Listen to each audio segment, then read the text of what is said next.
Wala pa din sa nagtukisa na kacate, kamote, katute, aunang munjo na.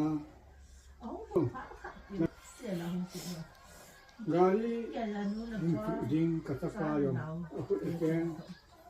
Amin alung siyang naman sa